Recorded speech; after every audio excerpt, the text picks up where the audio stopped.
नमस्कार, शुभ 24 न्यूज में आपका स्वागत है और मैं आपके साथ सोनम शर्मा। आप देख रहे हैं राजस्थान न्यूज। आइए रुक करते हैं खबरों का।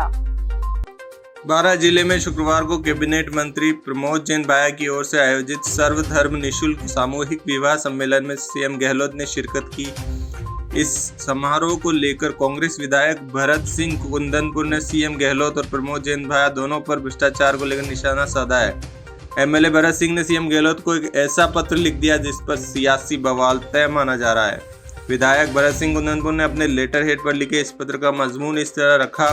आदरणीय गहलोत साहब, वर्ष 2019-20 में वर्तमान कांग्रेस सरकार का प्रथम बजट पेश करते समय आपने प्रश्न किया था कि प्रदेश में भ्रष्टाचार की गंगा किसने बहाई। उसके बाद आपने भाषण के पेज 20 पर पैरा 81 में कहा था कि भ्रष्टाचार की इस बहती गंगा में ईमानदार लोग भी भ्रष्ट हो गए। आपने सोच समझकर अपने मन की बात कही थी। बापू के सिद्धांतों पर अमल करते हुए आपने सपनों को साकार करने की बात भी कही। उनकी 150वीं जयंती पर अपने बजट भाषण में आपने कई अनमोल वचन कहे थे।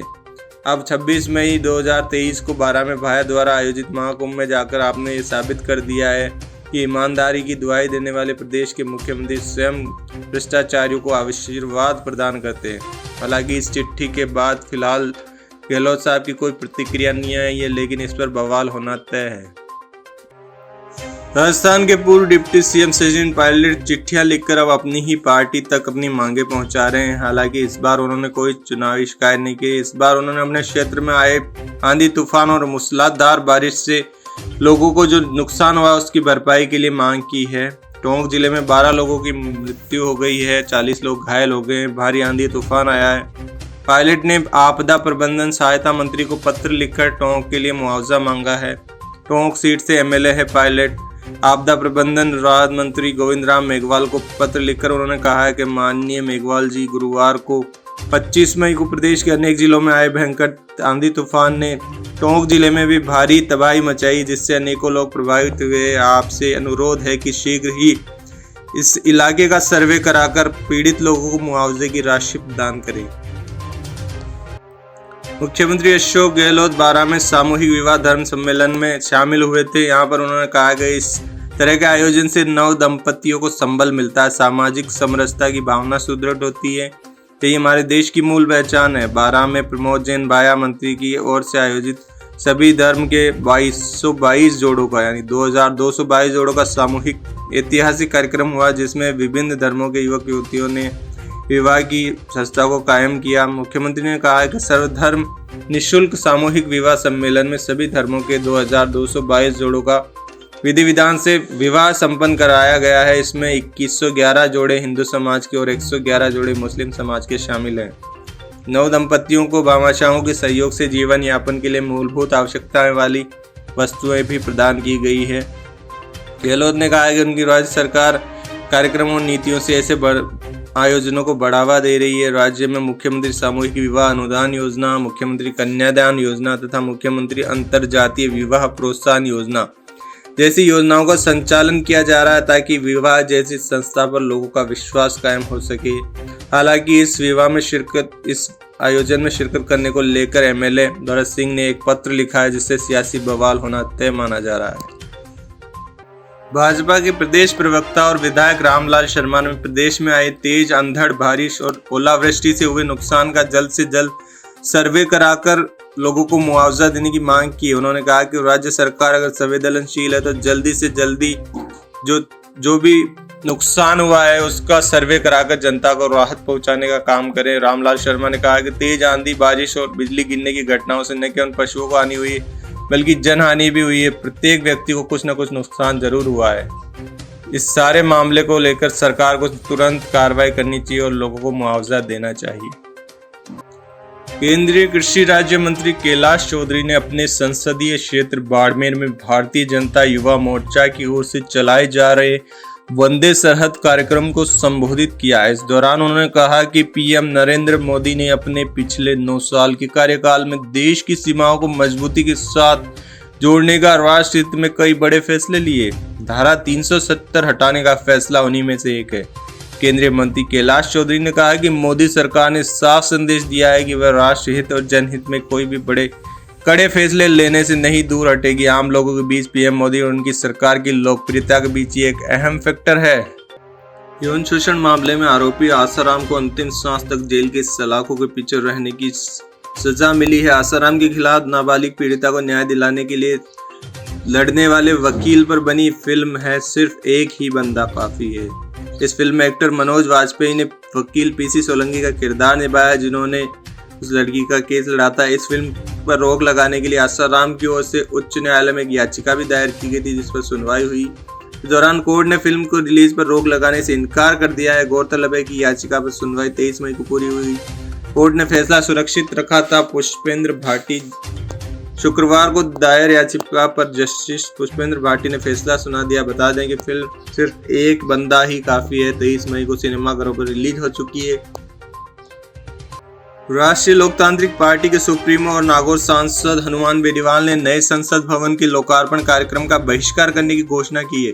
उन्होंने ट्विटर पर एक वीडियो संदेश जारी किया, जिसमें केंद्र सरकार द्वारा नए संसद भवन के उद्घाटन समारोह में सम्मिलित होने का उन्हें निमंत्रण दिया गया था, लेकिन उन्होंने कहा कि मैं दिल्ली के जंतर मंतर पर आंदोलित पहलवानों के समर्थन में इस कार्यक्रम का बहिष्कार करता हूं। बेनीवाल ने कहा कि मुझे अफसोस के साथ कहना पड़ रहा है कि देश के नामी गिरामी पहलवान, जिन्होंने अंतर्राष्ट्रीय स्तर पर भारत का नाम रोशन किया था, पद्म अवार्ड, अर्जुन अवार्ड जैसे महत्वपूर्ण सम्मानों से सरकार ने उन्हें नवाजा, उन्हें मजबूरन 1 महीने से अधिक समय देश की राजधानी में न्याय की मांग को लेकर सड़कों पर आंदोलन करना पड़ रहा है, क्योंकि पूरी केंद्र सरकार एक बाहुबली सांसद के आगे नतमस्तक है। प्रधानमंत्री जी को नए संसद भवन का लोकार्पण इसीलिए करना है ताकि पहलवानों के आंदोलन की तरफ से ध्यान भटकाया जा सके और कर्नाटक में मिली चुनावी हार से भी ध्यान भटकाया जा सके। इसलिए उन्होंने आनंद फानंद में संसद के इस नए भवन का लोकार्पण कार्यक्रम रख दिया है। बेनीवाल ने कहा कि वे इस कार्यक्रम में कतई नहीं जाने वाले हैं। नागौर में एक प्रेस कॉन्फ्रेंस के दौरान नागौर के बीजेपी विधायक मोहन राम चौधरी की ओर से पहलवानों के आंदोलन पर दिए गए बयान पर बवाल खड़ा हो गया है।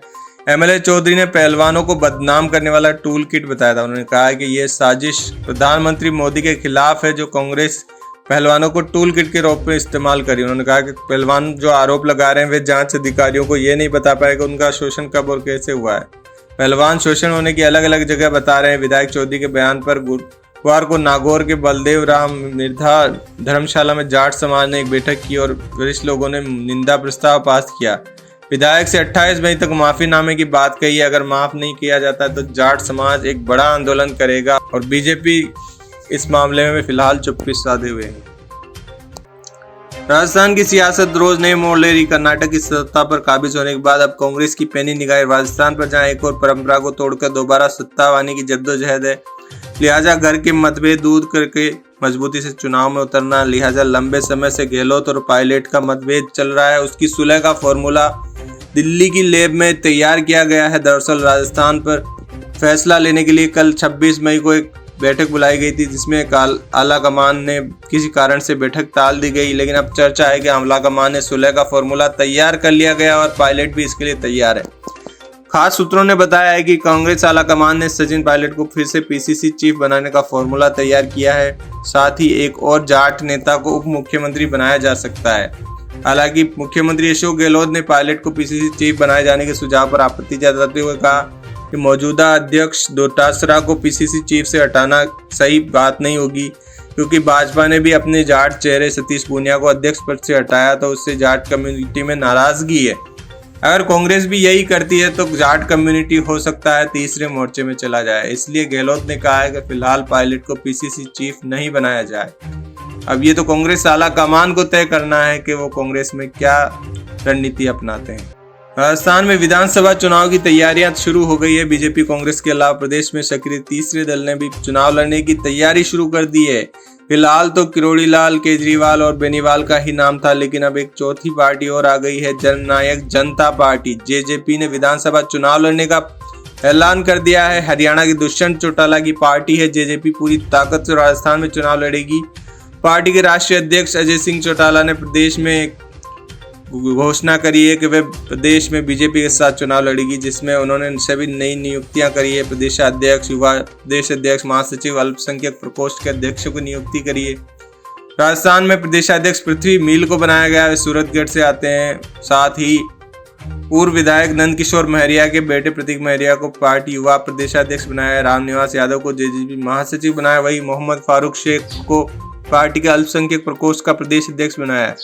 चौटाला ने कहा है कि खास बात है कि हमने बीजेपी के साथ चुनाव लड़ा है तो यहाँ पर भी यही करेंगे।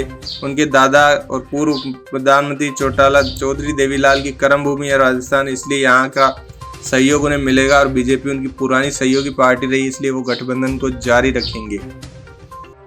मानसरोवर में पिछले 40 दिन से महापड़ाव डाले मंत्रालय कर्मचारियों, गुरुवार को आई तेज अंधड़ और भारी बारिश में टेंट तहस नहस हो गया। अंधड़ में वो कर्मचारी इधर उधर जान बचाने के लिए दौड़ रहे थे। टेंट गिरने से 3 कर्मचारियों को चोटें आई है। हालांकि टेंट गिरने के बाद कर्मचारी खुले आसमान में भी वही विरोध प्रदर्शन कर रहे हैं, गांधीवादी तरीके से कर रहे हैं, लेकिन सरकार नहीं सुन रही। अब आंदोलनकारियों ने चेतावनी दी कि वे गांधीवादी तरीका छोड़कर उग्र आंदोलन करने वाले हैं। इसके तहत मंत्रियों के आवास, जनप्रतिनिधियों के घरों और कांग्रेस विधायकों के घर पर घेराव किया जाएगा। शिक्षक भर्ती रीट मेंस परीक्षा लेवल 1 का रिजल्ट जारी हो गया है। राजस्थान कर्मचारी चयन बोर्ड ने इसकी परीक्षा आयोजित की थी। 21,000 पदों के लिए कुल 41,546 अभ्यर्थियों को शॉर्टलिस्ट किया गया है। इनमें से 38,280 कैंडिडेट नॉन टीएसपी यानी ट्राइबल सब प्लान क्षेत्र से, वही 3,266 कैंडिडेट टीएसपी क्षेत्र के हैं। डॉक्यूमेंट वेरिफिकेशन और जिला आवंटन के बाद 19,192 अभ्यर्थियों को नॉन टीएसपी तथा 1,808 अभ्यर्थियों को टीएसपी क्षेत्र में पोस्टिंग दी जाएगी। इसके बाद लेवल 2 के अलग अलग सब्जेक्ट का रिजल्ट 15 जून तक आने की संभावना है। जयपुर के सांगानेर एयरपोर्ट पर एक यात्री को 2 किलो सोने के साथ गिरफ्तार किया गया। पकड़े गए गोल्ड की मार्केट वैल्यू 1.40 करोड़ बताई जा रही है। गिरफ्तार स्मगलर दुबई से 25 मई को गोल्ड लेकर जयपुर पहुंचा। उसने खास तरीके से छोटी सी रोड में गोल्ड को छुपा लिया। Additional police commissioner Kailash Vishnu ने बताया कि एयरपोर्ट थाना पुलिस को सूचना मिली थी कि एक व्यक्ति 2 किलो की सोने की तस्करी कर रहा है। इस पर पुलिस ने एयरपोर्ट के बाहर अपने जवान कर दिए। जैसे ही आरोपी एयरपोर्ट से बाहर निकला उसे धर दबोचा। हालांकि वह कस्टम से किस तरह बच निकला ये एक मुख्य विषय है। आरोपी ने एक लोहे की छड़ी में स्पेशल रूप से सोने को छुपा रखा था, जिसकी वजह से वह वहां बच निकला कस्टम से, लेकिन बाहर एयरपोर्ट से निकलते ही उसे पुलिस ने धर दबोचा। फिलहाल आरोपी से जांच जारी है और कोर्ट के सामने उसे पेश करके रिमांड पर ले लिया गया है। बीकानेर में एक नकल का नया मामला सामने आया। एक मुन्ना भाई पकड़ा गया जिसने अपनी विग में ब्लूटूथ डिवाइस लगाकर नकल कर रहा था। पुलिस ने मास्टरमाइंड तुलसाराम कालेरा को पकड़ा है। फिलहाल आरोपी से पूछताछ की जा रही है। उसने बताया कि उसने ये विग दिल्ली से खरीदी। पुलिस जांच में जुटी है कि विग से नकल होकर किस तरह की कार्रवाई में कितने रुपए लिए और इस गिरोह में कौन शामिल है। अतिरिक्त पुलिस अधीक्षक हरिशंकर ने तुलसाराम को गिरफ्त में लेने की पुष्टि की है। स्थानीय निकाय विभाग के राजस्व अधिकारी की परीक्षा में नकल के लिए विग बनाई गई थी। बीकानेर के 3 सेंटर पर विग से नकल करते हुए 3 युवकों को गिरफ्तार किया गया था। उदयराम में सावित्री देवी बीएड कॉलेज से महेंद्र ओझा, मुरली यादव से एग्जाम देने पहुंचे मनोज कुमार को नकल से पहले पकड़ लिया। वही पवन मून को एमएम स्कूल से गिरफ्तार किया गया। गिरफ्तारी के बाद तीनों की विग बरामद कर ली गई और आगे पूछताछ जारी है। शिद्दत से अगर चाहो तो सारी कायनात भी उन्हें मिलाने में जुट जाती है। जी हाँ, एक मूवी शाहरुख खान की मशहूर ओम शांति ओम मूवी की ये लाइनें जोधपुर में चरितार्थ हो गई है। दरअसल जिले के रहने वाले एक युवक ने वीडियो कॉन्फ्रेंसिंग के जरिए पाकिस्तान की एक लड़की से निकाह किया था। अब निकाह करे हुए 138 दिन हो गए, लेकिन लड़की को वीजा नहीं मिल रहा था। हाल ही में उसको वीजा मिल गया और लड़की जोधपुर पहुंच गई है। सरहद पार की इस दुल्हन को देखने के लिए आसपास से काफी संख्या में लोग पधार रहे हैं। शादी के 138 दिन बाद दोनों के बीच की दूरी खत्म हो गई। दुल्हन फातिमा अपने शौहर मुजम्मिल के पास जोधपुर आ गई है।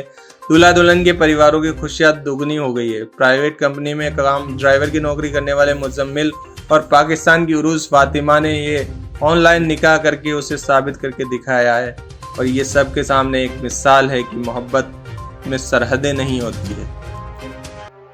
भाजपा के उपनेता प्रतिपक्ष सतीश पूनिया ने एक बयान जारी करके कहा कि सीएम की ऐसी क्या मजबूरी है कि वे डिपार्टमेंट में सक्षम अधिकारियों के होते हुए भी एंटी करप्शन ब्यूरो में पूर्णकालिक डीजी की नियुक्ति नहीं कर रहे हैं। एडीजी ही इसको संभाला। राजस्थान में गहलोत सरकार की हाल ही में योजना भवन में मिले इस कांड की वजह से किरकिरी हो रही है। उन्होंने कहा कि गहलोत सरकार के शासनकाल में सबसे ज्यादा किसी ने पीड़ा झेली है जनता ने, तो वह भ्रष्टाचार की वजह से। भ्रष्टाचार की गंगा इस तरह से बह रही है जैसे मुख्यमंत्री की नाक के नीचे सचिवालय में नकदी और सोना मिलता है, तो इससे समझा जा सकता है कि और कहां कहां क्या होगा। पूनिया ने कहा कि सचिवालय के पास योजना भवन की घटना पर पुलिस के अधिकारी, डीजीपी, मुख्य सचिव कॉन्फ्रेंस करते हैं, लेकिन एसीबी एजेंसी और ईडी का वहां कोई अता पता नहीं है। कोई पूर्णकालिक गृह मंत्री नहीं है, मुख्यमंत्री ने खुद चार्ज ले रखा है। ये बात तो समझ आती, लेकिन एंटी करप्शन ब्यूरो के पास कोई डीजी स्तर का अधिकारी भी नहीं है। ऐसे में सवाल खड़ा होता है कि क्या इतने बड़े भ्रष्टाचार के मामले में इस एपिसोड की जांच कौन सी एजेंसी करेगी और किस तरह से करेगी। पूनिया ने कहा कि मैंने केंद्रीय गृह मंत्री को पत्र लिखकर इस भ्रष्टाचार की जांच किसी केंद्रीय एजेंसी से करवाने की रिक्वेस्ट की है। पश्चिमी राजस्थान में लगातार तूफान बारिश और आंधी का दौर जारी है। कई इलाकों में झमाझम बारिश हुई, जबकि कहा जा रहा था कि नौतपा 25 से लेकर 3 जून तक भारी गर्मी पड़ेगी, लेकिन बदलते मौसम के कारण अधिकतर जिलों में तापमान में गिरावट दर्ज की गई है। बारिश ने पूरे नौतपा को धो दिया है। राजधानी जयपुर, चूरू, श्रीगंगानगर, जोधपुर सहित कई जिलों में गरज के साथ बारिश हुई है। मौसम विभाग ने 2 दिन के लिए ऑरेंज अलर्ट जारी कर दिया है। भरतपुर, जयपुर, अजमेर, कोटा में 50 से 60 किलोमीटर की रफ्तार से हवाएं चल सकती है। इसके साथ ही कुछ जिलों में ओले गिरने की भी आशंका है।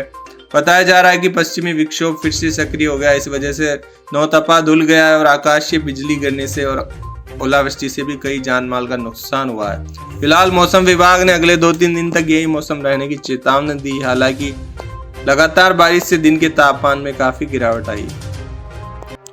राजस्थान के इसी साल में विधानसभा चुनाव होने वाले हैं। सत्ताधारी पार्टी कांग्रेस अपनी सरकार को रिपीट करने का जोर शोर से प्रयास कर रही है। गहलोत साहब कह रहे हैं आप मांगते मांगते थक जाओगे, मैं देते देते नहीं होऊंगा। और यही है कि गहलोत वहां तक पहुंच रहे हैं जहां तक कोई नहीं पहुंच रहा है। मेवाड़ के दौरे कर रहे हैं, ताबड़तोड़ दौरे कर रहे हैं, ताबड़तोड़ घोषणाएं कर रहे हैं, महंगाई से राहत दे रहे हैं और अब बेरोजगार युवाओं को नौकरी दिलाने के लिए समय पर प्रतियोगिताएं, परीक्षाएं भी करा रहे हैं। इसके लिए टाइम टेबल जारी हो गया है। सूचना सहायक की जो भर्ती परीक्षा 9 सितंबर को होगी, कनिष्ठ लेखाकार वाली जो है जूनियर अकाउंटेंट 17 सितंबर को होगी, संविदा महिला स्वास्थ्य कर्मी की 24 सितंबर, नर्सों की भर्ती 24 सितंबर, संगणक सीधी परीक्षा 14 अक्टूबर को होगी, महिला आंगनबाड़ी कार्यकर्ताओं की परीक्षा भी 14 अक्टूबर को होगी, कृषि पर्यवेक्षक 21 अक्टूबर, सुपरवाइजर महिला अधिकारिता 22 अक्टूबर, उप कार्यपाल भर्ती परीक्षा होगी दिसंबर में, छात्रावास अधीक्षक ग्रेड वाली सीधी भर्ती दिसंबर में होगी और पर्यवेक्षक महिला सीधी भर्ती भी दिसंबर में होगी। कुल मिलाकर गहलोत सरकार ने ये परीक्षाएं टाइम पर करवाने की ठान ली है ताकि बेरोजगार युवकों को रुझाया जा सके और कांग्रेस की सरकार रिपीट कराया जा सके। राजस्थान न्यूज में फिलहाल इतना ही। देश और दुनिया की तमाम बड़ी खबरें और अहम खबरें देखने के लिए बने रहें हमारे साथ। सोनम को दीजिए इजाजत। नमस्कार।